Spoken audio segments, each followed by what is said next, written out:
బియ్యం పిండి తీసుకుని ఆ బియ్యం పిండిలో ఉప్పు, కారము, అల్లం వెల్లిగడ్డ పేస్టు, నువ్వులు, ఓమ, పసుపు ఇవన్నీ వేసి మంచిగా పిండిలో అన్నీ కలిసేలాగా కలుపుకుంటున్నాను.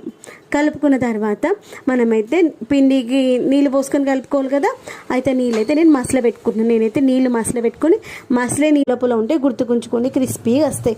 చాలామంది అనుకుంటూ ఉంటారు, అబ్బా మేము చెగోలు వేసుకున్నాము, అప్పాలు చేసుకున్నాం, కానీ నోట్లో వేసుకుంటే దంగుతూనే లేవు, అబ్బా కటుక్కుమంటున్నాయి, గట్టిగా ఉన్నాయి అనుకుంటారు కదా.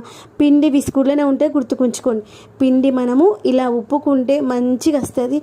తర్వాత పిండి నాననియాలి. పిండి నాననిస్తే మంచిగా వస్తాయి. నీళ్ళు కూడా ఎసరు కరెక్ట్గా పెట్టుకోవాలి. నీళ్ళు ఎసరు తక్కువ పెట్టుకొని చల్లటి నీళ్ళు పోసుకున్నా మంచిగా ఉంటుంది. ఒకటి పిండి తీసుకుంటే ఒకటి నీళ్ళు పోసుకోవాలి, గుర్తుకుంచుకోండి. గంట తర్వాత పిండిని మంచిగా ఒక పెద్ద తాంబాలం తీసుకొని దాంట్లో పిండి అంతా పోసి ఒకసారి మంచిగా కలిపేసి కొంచెం కొంచెం నీళ్ళు చల్లుకుంటా ఇప్పుడు పూస చేస్తున్నాను కదా, చూడండి అక్కడ పక్కన ప్లేట్లో చేసి పెట్టేసుకున్నాను. అట్లా పెట్టుకుని